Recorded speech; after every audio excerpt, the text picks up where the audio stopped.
me say to you that I consider it a great privilege to have responded, to have been invited and responded with great alacrity to the invitation from my good friend, Mr. Rajesh Pawar, to visit this great institution and speak today. I am daunted by the fact that very eminent people have spoken on this day before.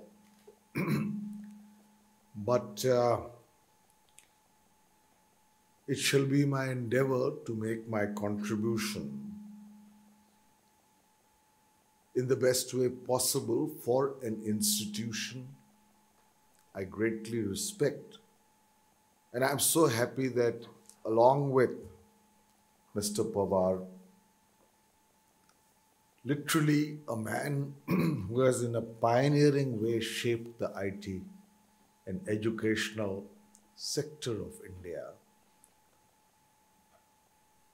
And congratulations on the FICCI award. I'm glad that his charming wife NIIT is here.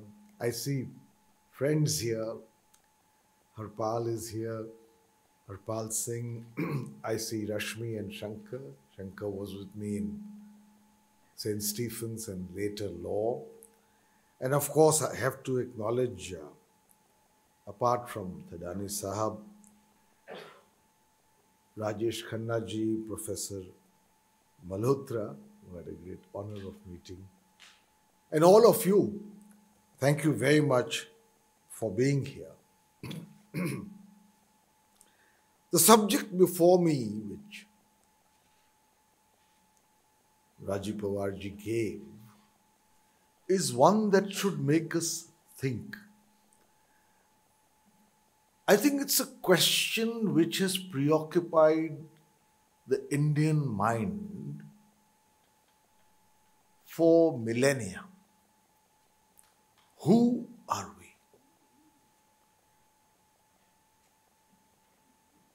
Imagine 5,000 years ago when people were still settling down in villages and communes and the beginnings of habitation. A few sages and seers voluntarily decide to retire to the forests to think about themselves and their role and their identity and what is the animating, essential, foundational principle behind this bewildering cosmos. That was the question. And in pursuit of that question, I'm sure they must have been daunted. When you ask the question, who are we? You are an individual on an exceptionally minor planet called Earth, which is part of a galaxy called the Milky Way, which is 50,000 light years across. Light travels at the speed of some 300,000 kilometers per second. And then you realize that in an already mind-boggling large configuration of space, today cosmology tells us that the cosmos consists of at least 125 billion galaxies more, each with 100 billion stars twice the size of the sun. And it tells us further that this already very vast Brahmand continues to expand every second at the speed of light. Where is it expanding into? Does it create space? Or is there space beyond? Is there a universe or is it multiverse? So when you look at it in perspective, you, an individual, now in Nimrana, part of earth, part of such a large Brahman, who are you? That is what the sages who wrote some of our foundational texts were trying to ask. Will we be completely dwarfed by the amazingly irrelevant aspect of our puny lives? Or are we still, in spite of the minuscule nature of our identity, part of a larger whole? And they sought to answer who are we by looking at not the vastness alone of the Brahman, but about its unifying principle. And in the course of this inquiry, they came to the conclusion, and the Upanishads are actually precisely an exploration of this. There are 13 principal Upanishads. No one knows who the author is.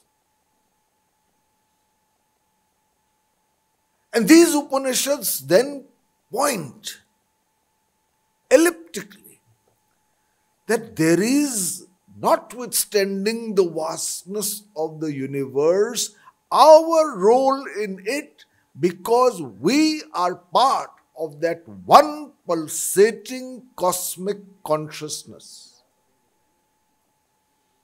called Brahman. Or as in English it's written Brahman. Now, I have a chapter in my book on Adi Shankaracharya where I point out, or at least try to validate, how some of their insights are being proven today at the frontiers of science. That consciousness predates materialism. That this consciousness, and they defined it by not defining it. It's adrisht, invisible. It's achintya, beyond thought. It's akhand, indivisible. It's nirvishesh chinmatram, undifferentiated consciousness. It's sarva pratyaya darshanin, I mean supremely intelligent. It is aparvartaniya, unchanging. It is purna, complete in itself. And it is nirguna, without attributes.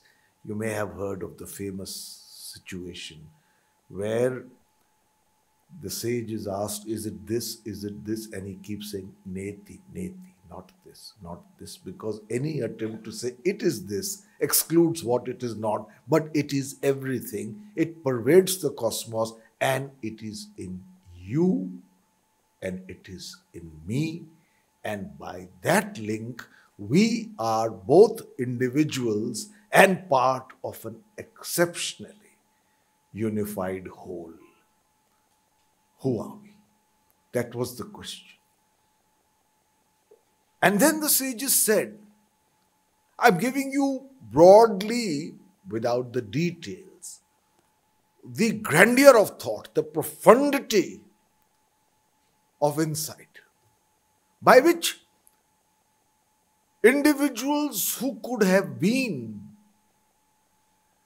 completely set adrift by the occasional notion or thought of their complete inconsequentialness, irrelevance, given as I said, the size of the Brahman, how they become a part of the same consciousness that underlines it.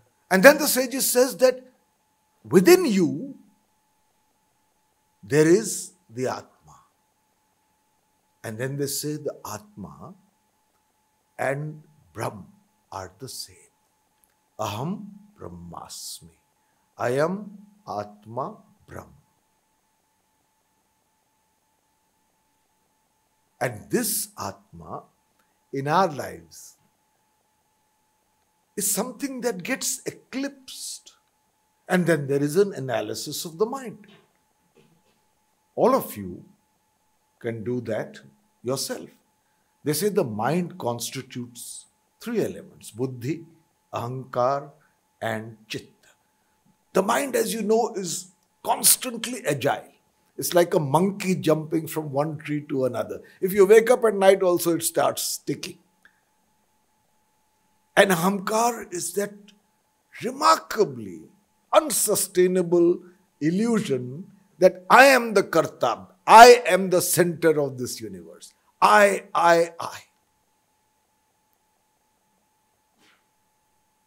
And then, where is the chitta, that sakshi, that observer, that silent, all-knowing ansh of the Atma in you when you ask yourself, who am I?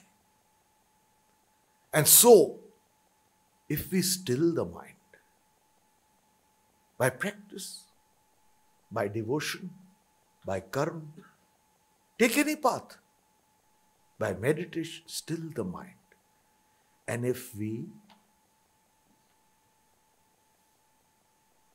marginalize our overweening sense of ego, and when the mind is quiet, the chitta wakes up. And the chitta is that Atma, which is the same as that Brahma.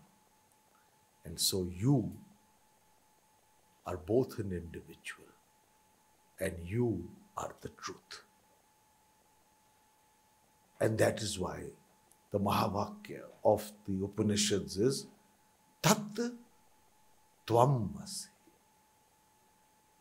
Who am I? Who are we?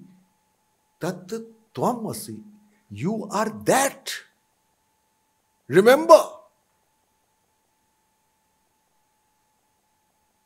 you are that ultimate, omnipresent, omniscient, all-powerful consciousness which you yourselves, through avidya, ignorance, sideline, the moment you realize it, that we, who am I, becomes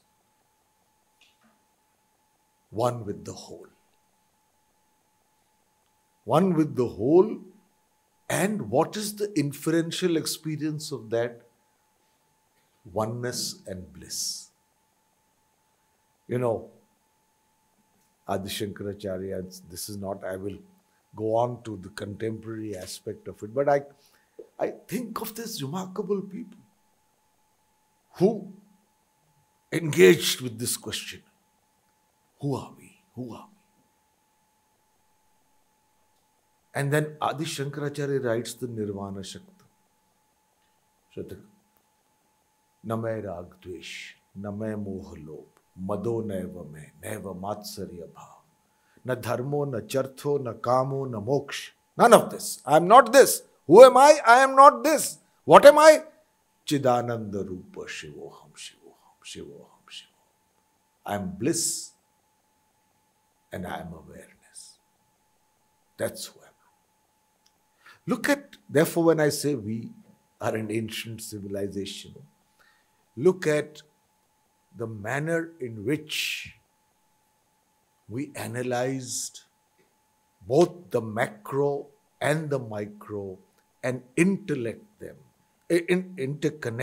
them as part of a meaningful whole. To deny is to assert. Try to understand. When Shankaracharya says, na punyam, na papam, na sokhyam, na dukkham, na mantro, na tirtham, na vedo, na yagna. None of this is not me. Aham bhojyanam neva bhojyam na bhokta. I am not this. I am only Chidananda Rupa, Shivoham Shivoham. Na main mrityu shanka, na main jati bheda. Pita neva main, nema mata, na janma. I am neither father, mother, nor was I ever born. Na bandhur, na mitram, gurur, na eva shishya. What am I? Chidananda Rupa, Shivoham Shivoham. Tat Tvam Asi.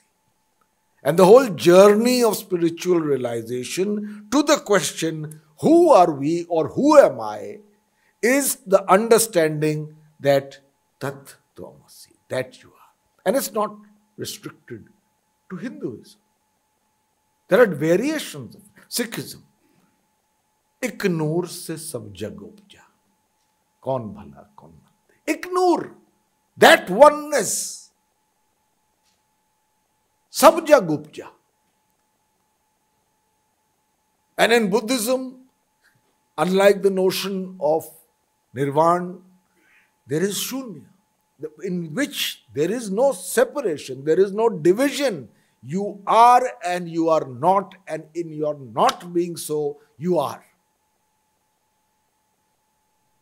This is some of the remarkable aspects of these philosophical surveys, investigations, interrogations, questioning, that I think give us that anchorage when we ask ourselves, who am I?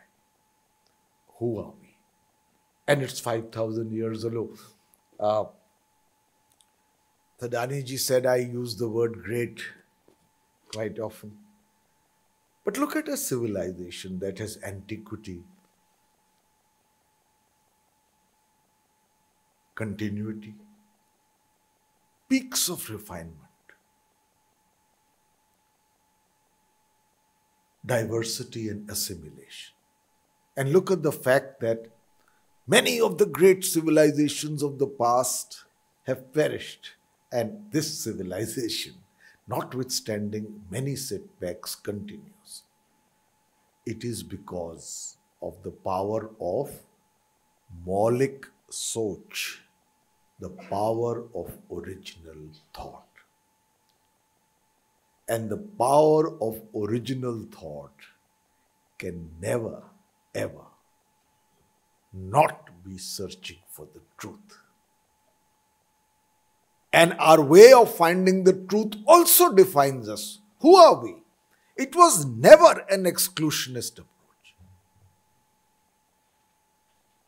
5,000 years ago, we had the revolutionary thought, Ekam Sat Vipraha Bahuda Vadanti.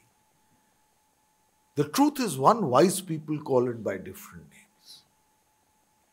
At a time when most early habitations were saying, my truth is the only truth.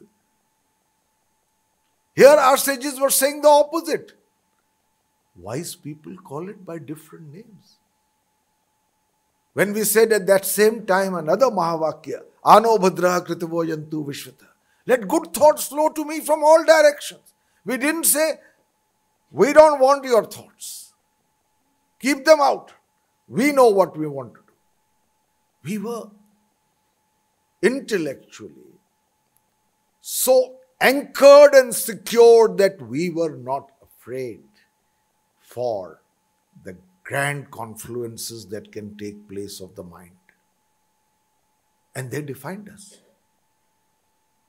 When I became a member of parliament and walked in from the main gate, right at the entrance, the Mahavakya is written, Udara Charitanam Vasudhaiv Kutumbakam.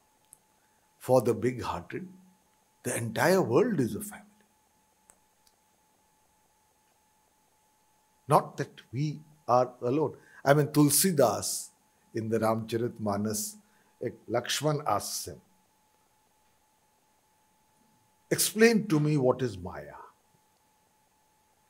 And I have rarely come across a vast subject being explained with such remarkable and percipient brevity. One line. Ram says in Tulsidasa's word, Mai arumor torte maya. Mai, arumor, and mine, and yours. This is Maya. This differentiation is Maya. This notion that I am separate. I mean, experiments have been done in America. One of them is startling. Practiced meditationers in a lab for a speck of their brain. And just as they are about to go into the deepest moments of meditation, they have a string tied to their finger to which they give a tug.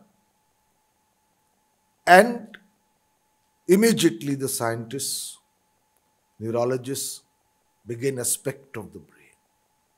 And they see that as in that moment of meditation,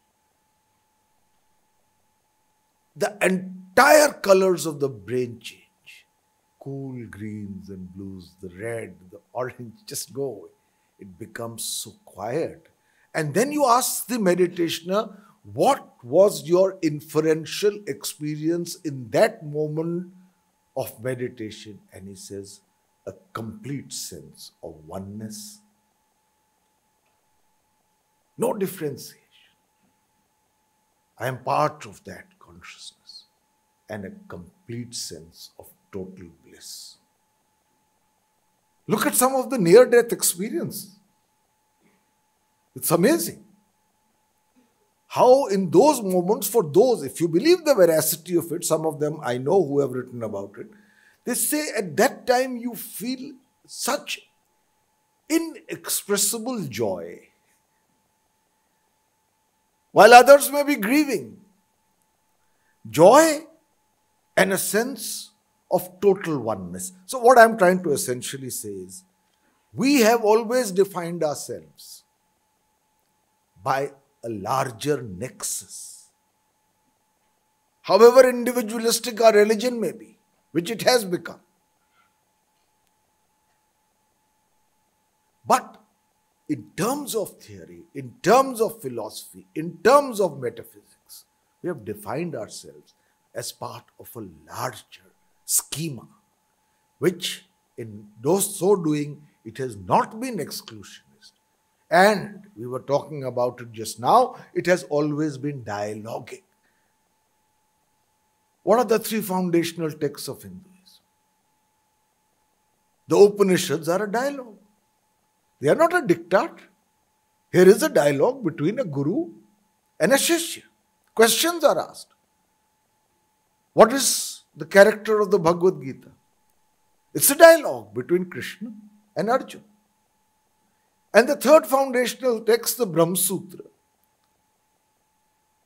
always in its Tika, Tippani commentary, they will put in inevitably the views of the opponent. There is a Vedantin and there is an opponent. And then they come to a synthesis. That's the way science proceeds. So that is the nature of our definition of who are we. And then we come now to our evolution over 5,000 years. That question will continue to remain because that question is an answer. If you've come to the right one of stress, of anxiety, of envy, of competition, if you know who you really are, Tattvamasi, or the Bhagavad Gita's answer, Nishkam Karma,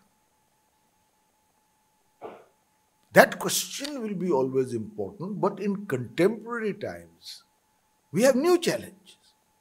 One of the great challenges, which is directly related to the question, who are we? At one level, I said we are timeless. And the great motto of this university is Anadi Anand. And I don't have the time, but I could give a separate lecture on that. So Anadi Ananta, that's what you are. But contemporarily, we are living in a globalizing world, where the key question, apart from whatever collaterally you may discuss on the benefits or losses to the economic side, communication, media, etc., is the issue of identity. In a globalizing world, the great myth that was spawned and sometimes even today is talked about is that the world has become a global village and we have all become mirror images of each other, clones. And this is a new danger to the validity of cultural diversity. We don't realize it, but this diversity is rooted in the soil. And this myth that in a globalizing world, because most people watch CNN or eat McDonald's, they have become like each other. There are differences. They need to be cherished. Only then can you identify who you are. And they come up in amazing ways. I had a colleague, I mentioned this in one of my books, I think, Becoming Indian. I have a colleague in the IAS and she had gone to Paris on official work. And the day she reached there, it was Karwa Chauth. So she went for meetings the whole day and did not drink water or eat anything. And when she came back to her hotel, she was famished and thirsty and she wanted to see the moon. Now, from her hotel window, she couldn't see the moon. So since she was desperate to have a glass of water, she thought, if I go to the terrace of the hotel, I'll see the moon. So she went right up. There was a door on which it was written, entry prohibited. But she ignored it and pushed the door open and went out on the terrace. But in her so doing, an alarm went off. And within literally seconds or minutes, the hotel security and the nearest police station were there. Now, in a globalizing world, where normally you expect you know a little about everybody's culture, the police asked her and the hotel staff, what are you doing here? She said, I've come to see the moon. They said, why? She said, because I have to eat. They said, why do you need to see the moon to eat? She said, unless I see the moon, I can't eat. They repeated the question, why? She said, because of my husband. They said, where is your husband? She said, he's in Delhi. They said, it was a conversation which became a vaudeville comedy, but it was based on two different experiences of which both are valid. So finally, she was arrested, taken to the police station, and the embassy had to send two interpreters, and they finally let her go in about an hour's time. But the fact is, cultures are similar. The way we bend down to greet somebody. In our culture, you bend down to touch the feet.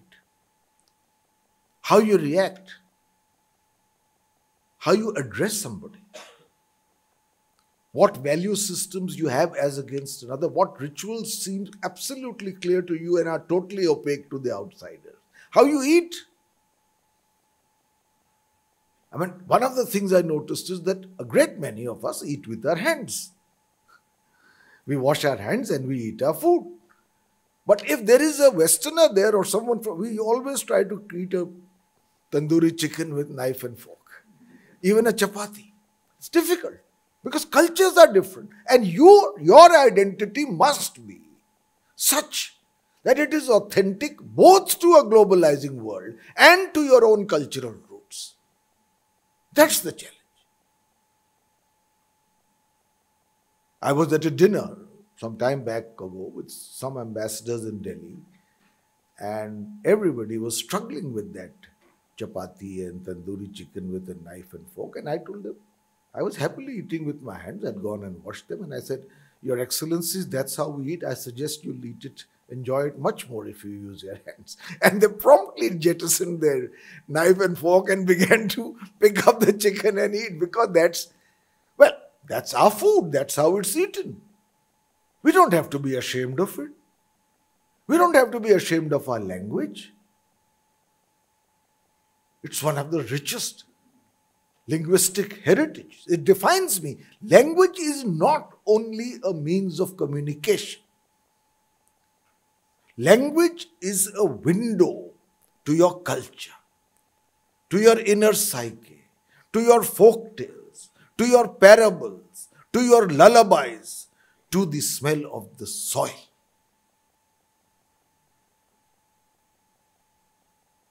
And unless you first know your language and can express yourself and your identity through it. I am not making a tirade against English. It's important. It's a global language. It's a tool for communication. But should we be ashamed of our language? I mean, Atalji, whose book of poems I translated on his request, once said that it's a myth that the British left as a result of the freedom struggle. They left because they could not bear anymore the massacre of the English language. So for a country with such a rich linguistic heritage, you cannot make badly spoken English the lingua franca of a country. 24 languages with their own corpus, with their own vocabulary, with their own script. Sub-Saharan Africa, one country has a script only. We take these things for granted. So वो हीनता की भावना जो है, जब तक हटेगी नहीं, you will not be a confident responder to the question, who am I in a globalizing world? You must be authentic. You must represent your culture. You must make the effort to know more about it without xenophobia and chauvinism. I'll tell you one thing. I've been in the foreign service. I've served great many countries abroad, from New York to London to Moscow. Nobody respects photocopies.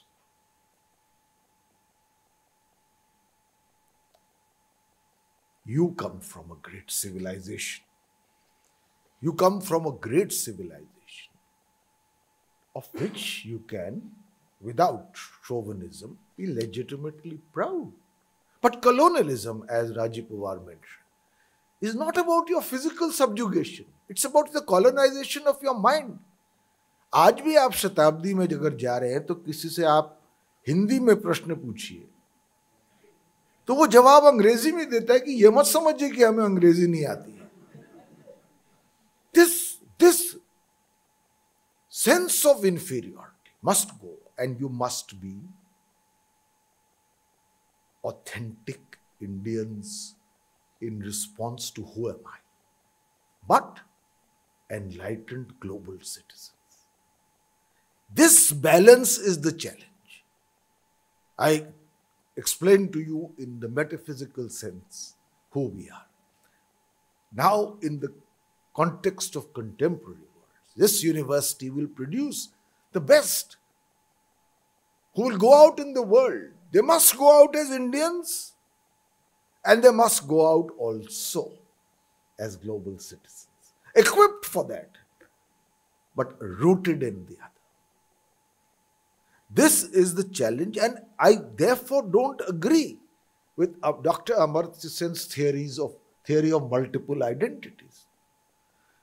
And I respect from where he's coming. He's saying that a person can be many things. I can be